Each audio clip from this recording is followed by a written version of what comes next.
and welcome to the Kitchen Conversations podcast. My name is Patrycja and I'm the host of this platform where we speak about contemporary art from so-called Eastern Europe.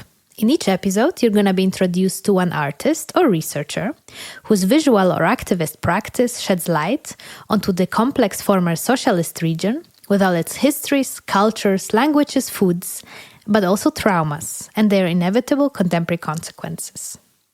The podcast is a fully independent platform existing since May 2020.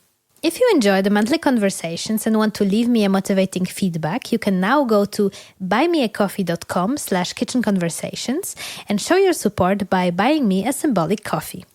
All the needed links you can find in the show notes of this episode.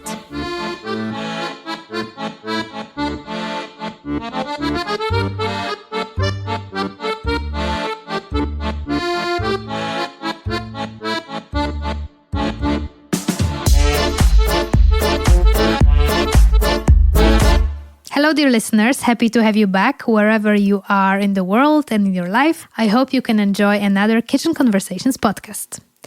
Today, I'm speaking to the Ukrainian collective Open Group about their work, Repeat After Me, that is currently still for 1 week at the Venice Biennale and is then going on tour around the world. For those who are regular listeners, you might have noticed that the name Open Group was already mentioned a few times in the previous episodes as the one go-to pavilion at this year's Biennale, and I'm very excited to share this conversation with you. This podcast was recorded in Polish and English and is available in the original and overdubbed version. Stay here or select the other version, whatever suits your language skills better.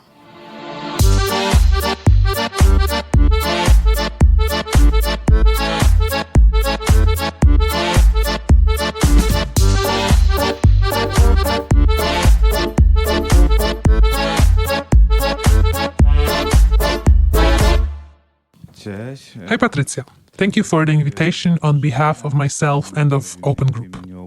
Our name is Open Group and at the moment there are 3 of us. Myself, Yuriy, Biley, Anton, Varga and Pawlo Kovac. We are an art collective from Ukraine. We have been working together for 12 years. We live in different cities and in different countries. We have been involved in visual arts for years, working in various media. We are particularly interested in the subject of collective practices. In addition to our artistic activities, we also sometimes act as curators. We have been running a grassroots gallery in Lviv since 2011. Yeah, I think it's a short but good introduction. So the 3 of you I researched were all born around the same time, so like 87 till 89 kind of, so similar period of time, and you all come from the same city in Ukraine. Is that like a coincidence? Hello, my name is Anton, same from Open Group, and I think Yuriy already did the whole introduction, so I don't need to do it again. Yes, we all from kind of like the same age. Yeah, me, I'm from 89, Yuriy 88, Pawlo is the oldest one from 87, and we are also from the same city because, originally like 6 members of Open Group who founded the collective in 2012. Only like 3 of us were from the same town, from the same city. All right, close to the Slovakian border. Yeah, right? our city is has a street that goes straight to the border, and yeah, it's very close to Hungarian border and the Romanian city is not so much, but the region is. Basically, if Ukraine has like 7 borders, then our region has like 4 of them. And it's also like very interesting like history, like Western Ukraine is a little different. It used to be like a Hungary, Austro-Hungarian Empire, and then like also Czechoslovakia in between the wars. And that's why it also has like very particular art tradition, a little like different from like Lviv or like from Kyiv or like especially eastern parts. And maybe it's also like because of this tradition, and then the Art Institute, small but very still pretty vibrant art community in our city. We met there, but we started working together in Lviv. All right. The name of your collective Open Group. maybe you can say something about that, because I think it's connected to your work and what you stand for. Yes, our name Open Group stands partially for our practice and ways of working together. Often, to many of our projects, we invite other participants who become part of the collective at different stages of working. We work this way quite often, but not always. That depends on the projects or our desire or the rules that we have come up with for ourselves in approaching this or that topic. Our pieces are often interactive, where we invite people to participate, but at the same time we like this classic approach as well. There are also a lot of performative moments in these works. In the early days, we played a lot with the idea of who comes in, who leaves the open group, how you can become part of the collective, what it means to be part of it, where are those boundaries of those responsibilities. Until 2014, during the first 2 years of intensive work, there were always more people involved. After that, the 6 people with whom we founded the open group together started to gradually leave the collective. And since 2019, it's the 3 of us. And same as before, we are adding other people from project to project. You're open. We are still open, yes. We try to be open. It's not a simple thing, often utopian. A while ago, I was speaking to the Neighbors Collective, the ones who are representing now the Bulgarian pavilion, also here in the room next door. And they were the 4 of them, big group, and me, we were 5. It was fun. And I asked them the same what I will ask you. Like, how do you divide your work within a collective? Is each of you kind of doing something else or responsible for something else? Or is just like a collective just works as one? No, yeah, we don't have like responsibilities. It's like each one, let's say. We do the same things. I don't think there is like a really strict division. Well, now obviously it's because Pavlo is at war and on the front line. He doesn't have so much time to like reply the emails or like write some texts, obviously. Even to have a Zoom with him, because basically our main tool is Zoom. You know, like even to have a Zoom with him, we have to really adapt it to his schedule, and that's basically a schedule of his brigade. You said you wrote me before that he only has like 1 hour in the day. 1 hour of the day, like approximately. That's how it used to be. Now it's even like a little harder because he was like sent closer to the front line, and it becomes even like a little more complicated. I think the conversation, our main tool, and that's basically the only and the first thing we need to have to make art. And then obviously like we depends on the project, we just divide whatever we have to do, what can do what, and even the text we're trying to write together. And like even giving the interviews, we're trying to give together and all this. Well, to the Biennale, because your work is now at the Biennale, and we will be mentioning Biennale a lot, although I know you've been showing your work in other places, and the Biennale is, in my opinion, not at all the central point of contemporary art. And I think previously in your works, you also kind of put a critical view on that as well, on the structure of big events like that. Anyway, you are now representing the Polish pavilion with your work Repeat After Me Too. But this is not the first appearance of Open Group in Venice. The first time in 2015, you've been representing the Ukrainian pavilion. Then I think also 2017, you've been showing some work in a group show. And 2019, you've been curating the Ukrainian pavilion. And as I said, this year you are in the Polish pavilion, and I think the podcast will be out soon, so maybe there will still be like a 1 week to see the Biennale before it's over. How do you feel about representing the Polish pavilion? Since, I mean, the Biennale is constructed in a way that is very like bound to nationalities. Provocative question, how does a Ukrainian collective sit in the Polish pavilion. If you think back to those earlier participations in the Biennale, this time is a completely different experience for us. Each participation in the Biennale in the course of these 9 years was very different.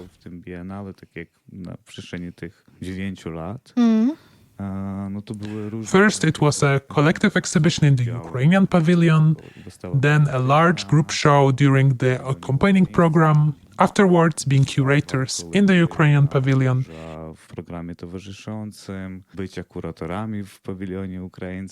And this year, a solo exhibition in the pavilion of another country.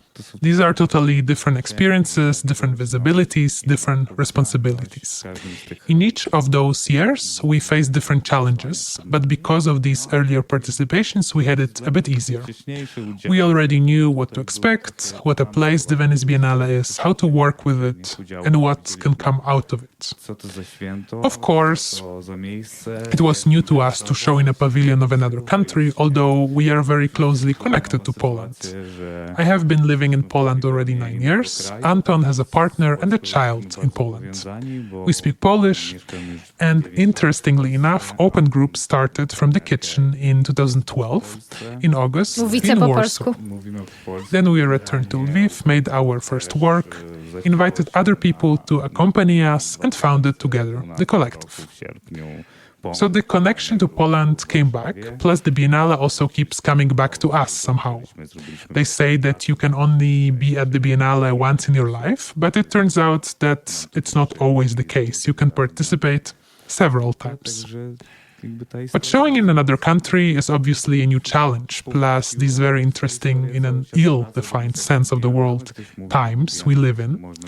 Political games, the political state of Poland, Polish elections in November, the change of the government, the change of the artist who was supposed to represent Poland at the Biennale.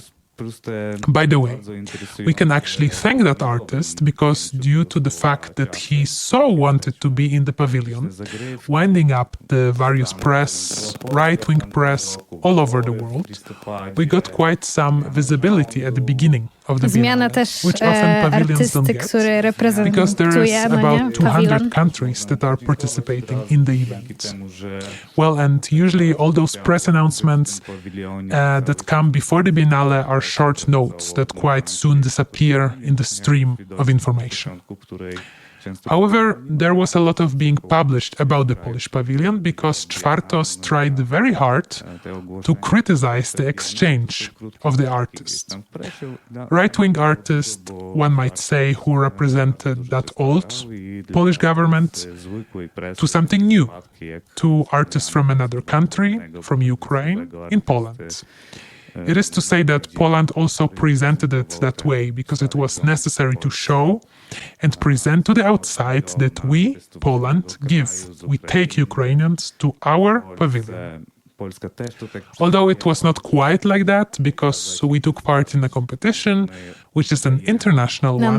We were actually on the second place, which is a reserve project, and only the decision of the Minister of Culture, who is always the commissioner of the Polish pavilion, is the final one. So basically, the first project is proposed and recommended by the Commission, and the reserve project chosen by the commissioner, the current Minister of Culture. Będzie miejsce rezerwowe, na przykład, które wybiera komisarz, czyli minister kultury obecny. Well, but I'm not going to tell you in detail about that commission, what kind of people it was made out of, and what has happened to the Polish culture due to the actions of the old Minister of Culture, who steered culture and institutions in Warsaw to this point that to this day they have not recovered. It's a dangerous thing. Art and artists should not become tools of different governments, because it is very easy for artists to be used, for us to be used, especially our art. On that note, we said Polish pavilion, but let's speak about the work you're showing there. And it's not only there. I mean, when it finishes, you're going to continue showing it. And today we will devote the podcast to that piece, titled Repeat After Me. I had a chance to see it in Berlin, at least one part of it, the Repeat After Me 2. In Venice, you're showing 2 video works, one from 2022 and 2024. I guess I will give you again a space to tell in few sentences what the work is about for you. And then probably a follow-up question, when did you start thinking about working with the topic of sound and the sound of war? We were thinking, we had some abstract idea to work with the sound as a little, actually a much more subtle feature of the war, of the combat. And it was around 2016, 17, we were had the very blurred idea of what can we do, or let's maybe try it someday and everything like that. And then 2022 came, but even not like that. Basically, months before the 2022, before the invasion, the Ukraine Ministry of Culture and Information, they printed this leaflet. It was the time when officially Ukrainian government wasn't really saying that something will happen, or that they are expecting Russia to invade. What they were saying that it's going to be fine, but at the same time, the Ministry of Culture and Information, they printed this leaflet, a short manual, 30 pages, PDF file. They spread it all over, I don't know, really all over the internet, Ukrainian internet.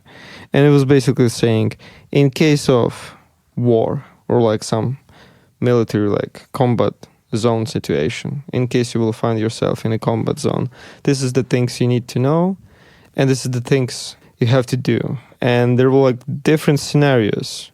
What should you do depends on what kind of weapon is used next to you. For example, if it's artillery, you have around 2-3 minutes to go to the basement or somewhere else, and then it's then also it's artillery works around 40 kilometers from the front line. So you kind of you will learn at some point from the sound that this is artillery and this is what's gonna happen. But then there's a multiply rack and launch systems, which are much faster, and it's around 1 minute, and they have this very also much more much more intense, and very the period of shots are are much more faster. And then you have 1 minute, okay, something like that.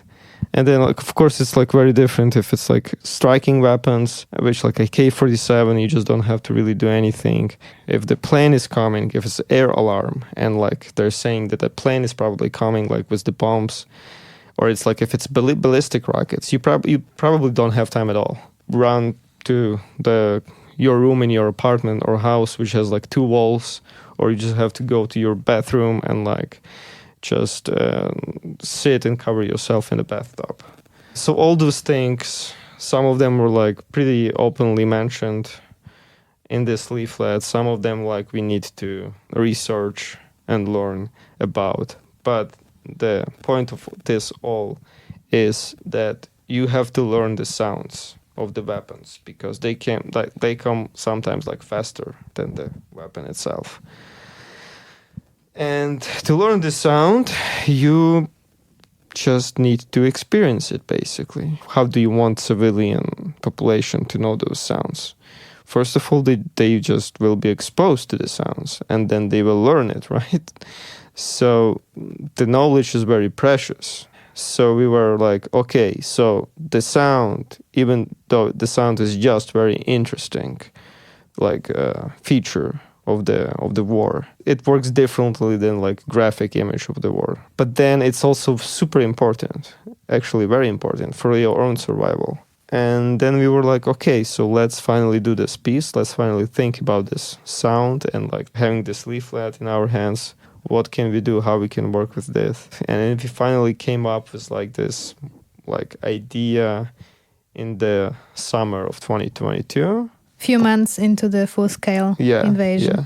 For those who didn't see the work, you see witnesses of war, participants that you worked with, people who share their memories of war or sounds they remember, and they imitate the sounds of different weapons. And then there is also an invitation to repeat the sounds to the audience. So there is also this kind of interactive, educational almost element that I will, of course, also ask you about. But first, perhaps, Yuriy, you can tell about the work you did in 2022 and the difference of the work in 2024.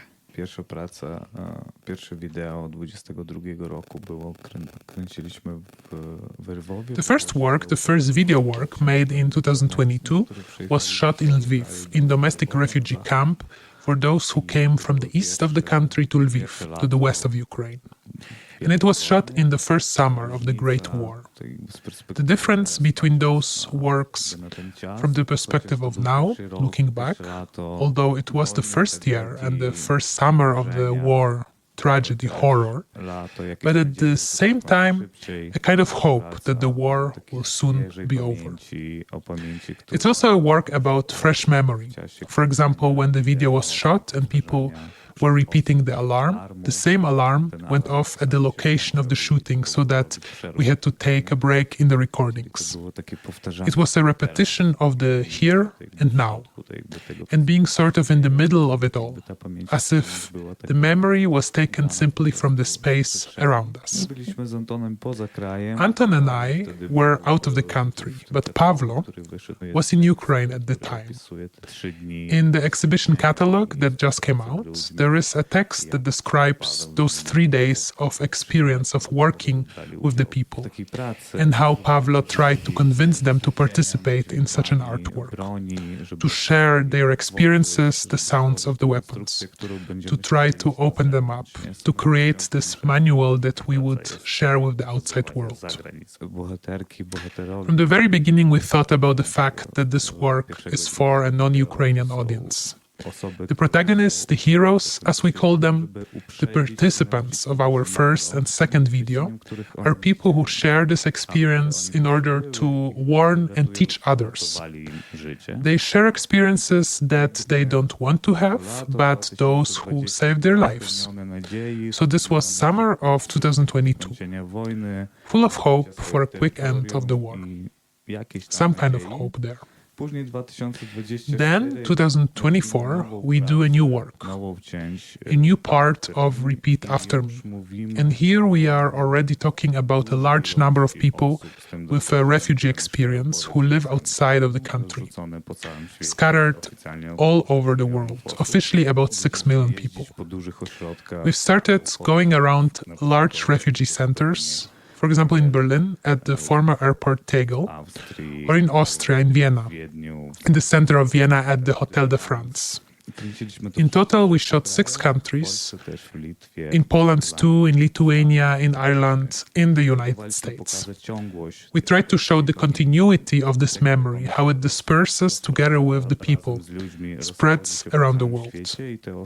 These people with these experiences who live here in these peaceful, nice countries that invited them and hosted them. With all of this in mind, they often live in such conditions that are outside of our worlds, outside of where we live and spend time in these countries.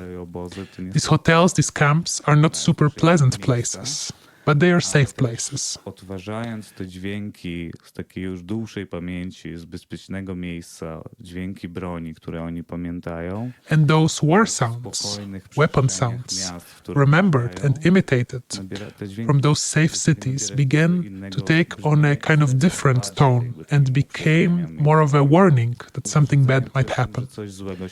Even more so in 2024 than in 2022. That's the main difference between the two works.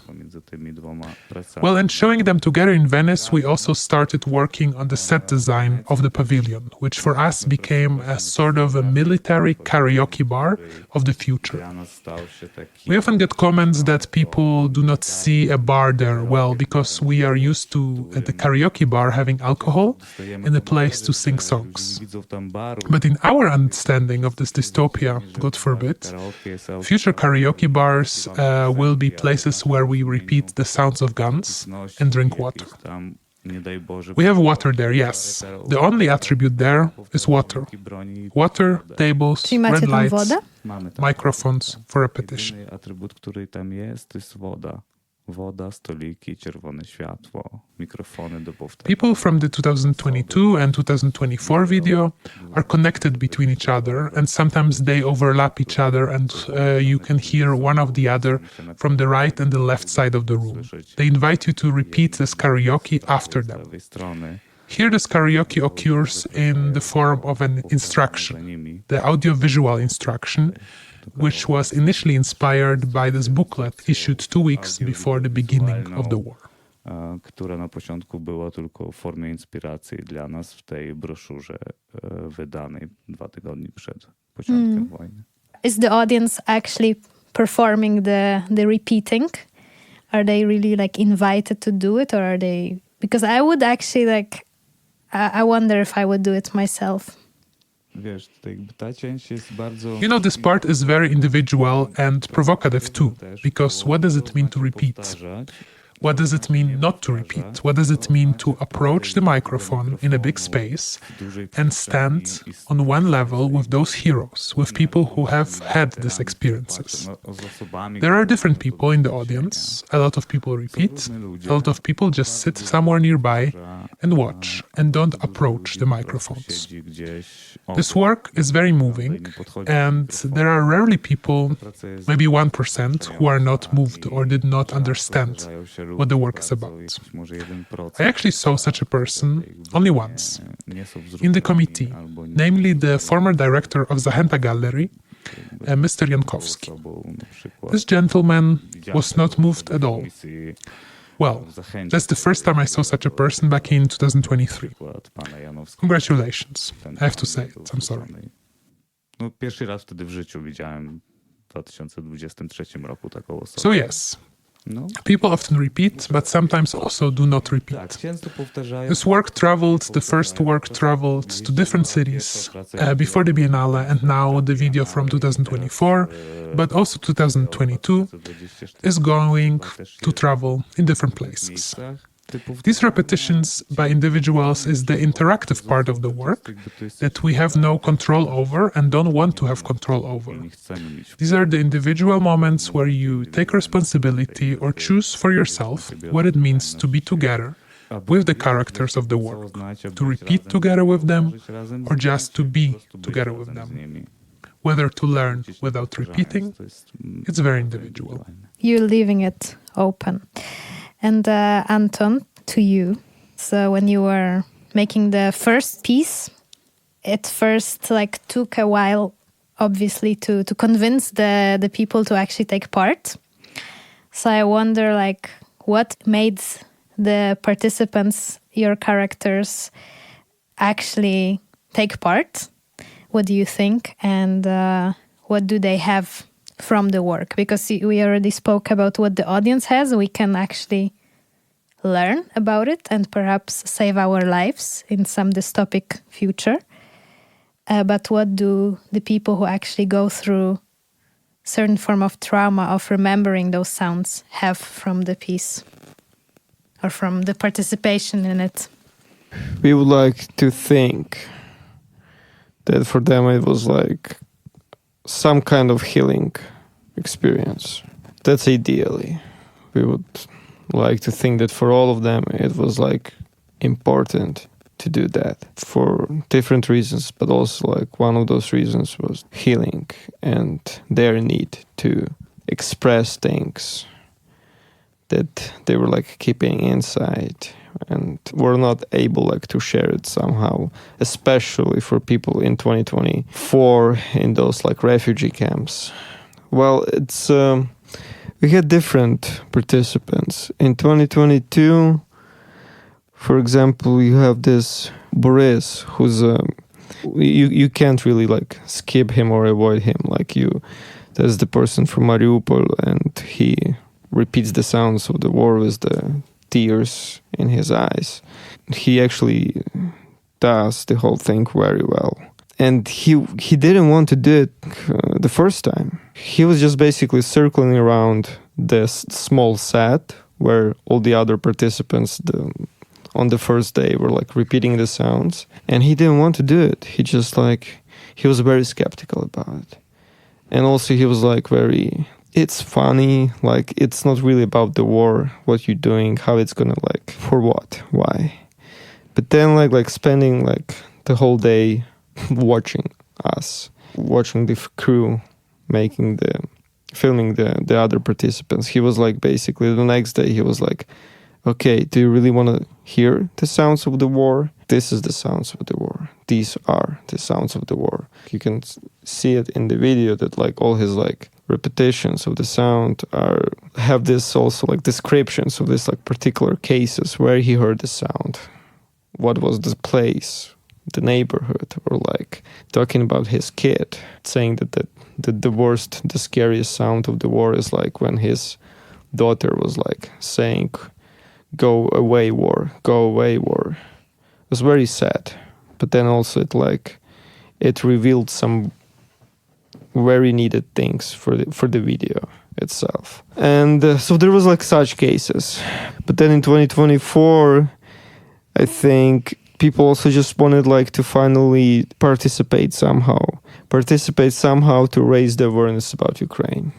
Because like just to try to do anything, especially as a refugee in some like alien country, anything that give them the chance to share their experience, to talk about Ukraine, was very important for them as well.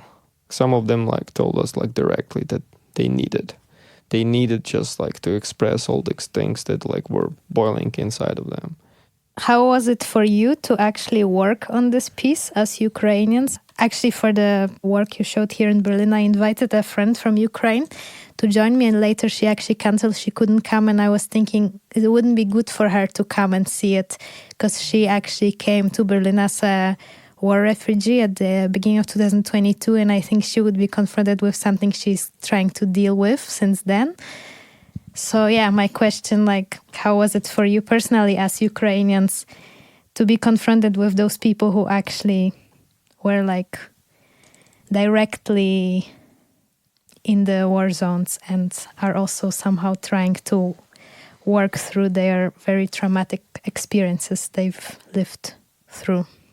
Again, I'll come back to those individual approaches. For example, speaking about your colleague who didn't come to see the work.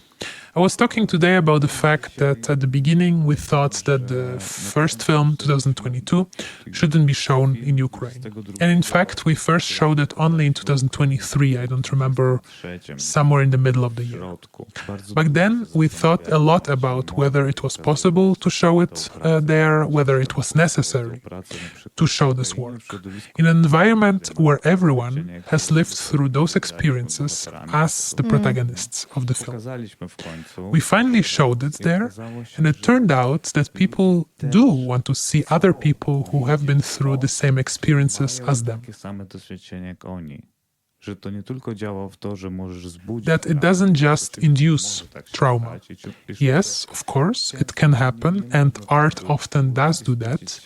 You can't protect yourself from everything by showing something related to very hard experiences. Unfortunately, you have to be ready for the fact that you can traumatize someone and develop even more of that trauma. But also there is another side that looking at such people, you understand that you're not alone in your experience. And even in the middle of the country at war, this film, this work, functions the same way. We were mistaken that this is only an artwork for foreigners.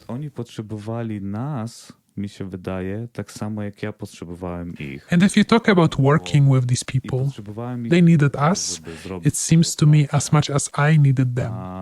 And I needed them not to do my project, but simply to listen to their stories, which are often outside of what we filmed, which were told in the preparations, during the first meetings, during the second meetings, before and after filming. These experiences and memories are so strong that the sounds they repeat are just an echo, or you could say the concentrate of their experiences. And we also listened to them because they wanted to share, and we wanted to learn more about them. Sometimes these stories appear between karaoke itself. In the first and second video, some people mentioned the circumstances of what happened, how they heard this or that sound. Ale ogólnie też cały świat jest zmęczony jakby takimi. But in general, the world is tired of seeing the war in a purely documentary form, because it is all over the media. So in this work, we try to sort of come up with a new language in which to talk about the war, which would be universal and understandable to everyone. Taking into account the cultural differences between East and West, different countries, histories, simply thinking about the fact that these sounds of weapons, basically since World War II, have not changed. These weapons were often the same during the Cold War, during other smaller conflicts all across the world.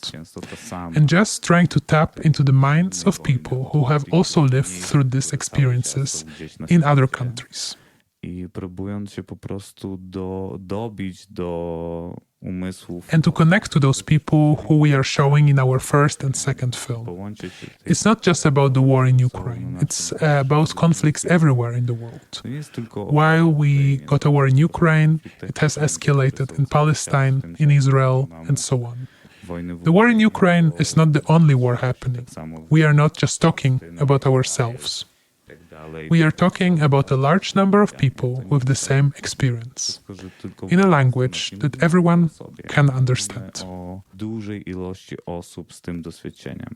Językiem, który mogą zrozumieć wszyscy. Somehow I was like thinking about this, like different people, how they behave differently, because you were saying this, how they were like preparing for the sets, for the recordings, and then like your previous questions about what they got from it, what we were like expecting from them, how we encountered them. Like for example, in Ireland, like I encountered, like we met this 17 years old guy who spent like 74 days in occupied Mariupol, Vlad.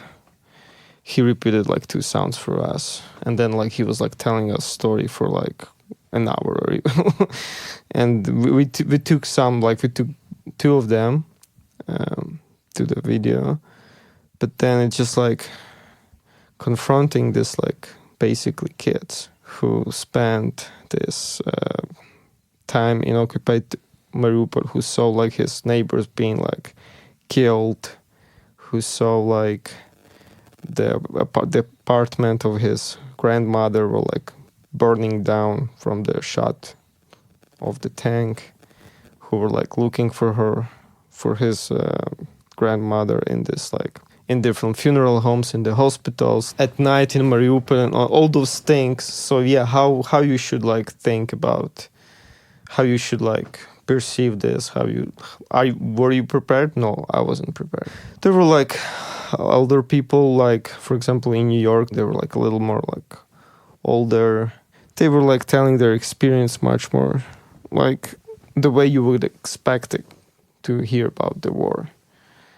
And the younger people, Vlad actually called like 2 his other friends for the video, and like all of them were like teenagers when they left Ukraine, you know. Some of them were like talking about war as like some like arcade game that you have to get to some like from one level to another one, make it like doing some mission, like accomplish some like task in duration, like about the surveillance in this like occupied city. Very perplexing.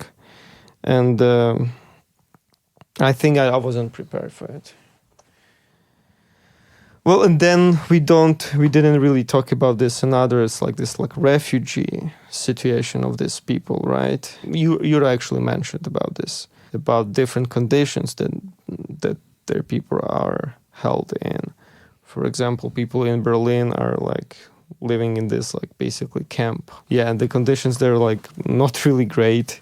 They have the barbed wire like around. They have to ask for the permission when they can come, when they can leave. It's pretty intense. Vienna was like people were living in the hotel.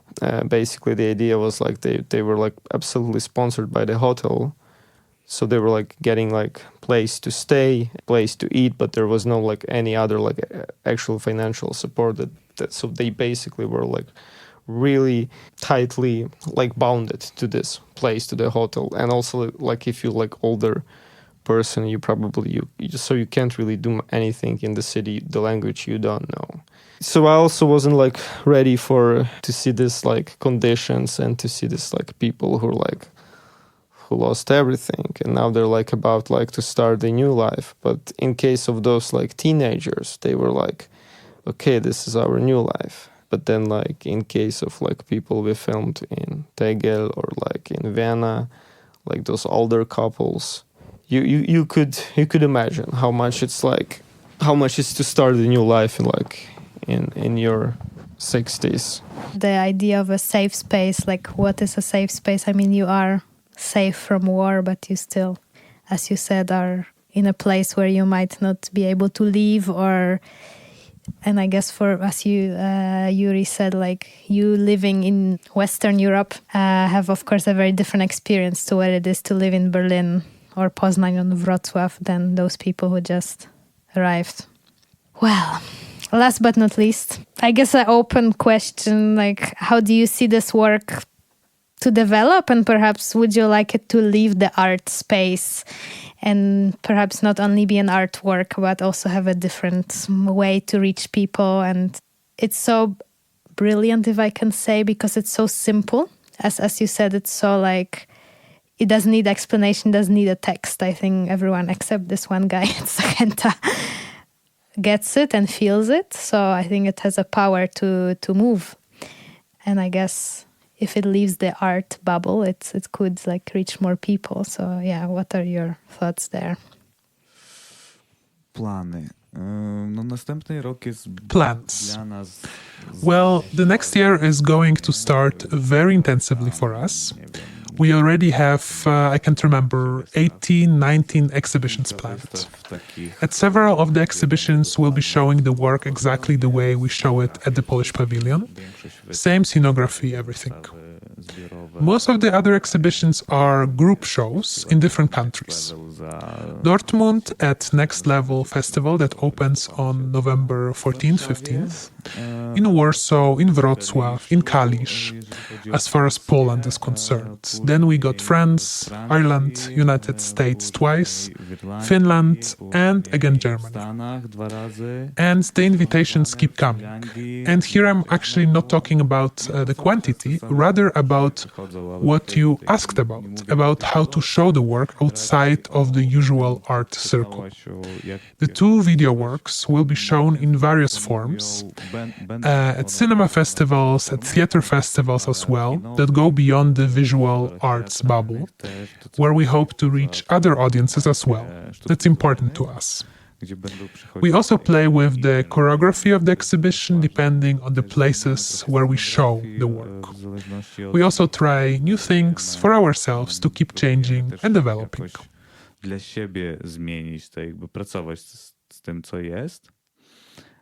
Well, and if speaking about the art bubble again, when it comes to the Biennale, which is still going on, since October, every day there has been queues to our pavilion, which has not been the case before. These are people who come to the Biennale from all over the world. Often it's people who have not been to Venice before. Tourists who pass by at the end of the Biennale because it's less crowded and the city becomes cheaper. So our piece speaks to the people and we are very happy about it. I will add just a small because we can avoid politics here, right? And Yura started counting this locations, geography, and yes, mostly people in Western Europe, US, Eastern Europe are interested in these experiences. Yeah, like the countries of our allies. But then there was two interesting cases. So not many people know but the 2022 part was already shown at Yokohama Triennale before the Venice Biennial.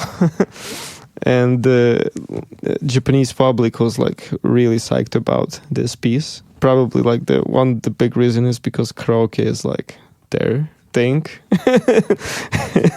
And they were like, they really wanted to show this, the 2022 part, which was, only at that point there was only 2022. They were very like thankful for everything, grateful for the chance to show the piece. And in general, like Japan like actually helps Ukraine, and also like one of these like biggest supporters of Ukraine in Asia, right? And I'm just trying to make this like connection with the other geography points, but then we tried to show it in China in 2023. We had like a small solo show in Guangzhou, which I will not go farther because basically the show was closed by the police. It was like direct political censorship. But it was also like very interesting that like also like showing this piece could be a very, very like political gesture somewhere. And it was. And the show was closed the next day. And we'll see what's going to be in the future, like what other countries, how they will show it.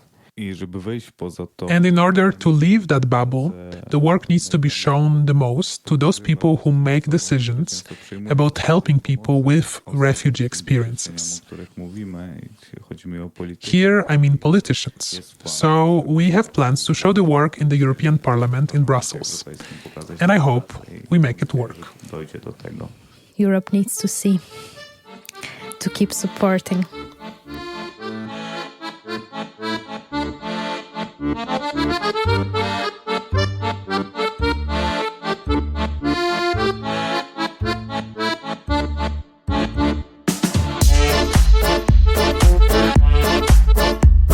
And this was it for today. Thank you for reaching till the end of this episode.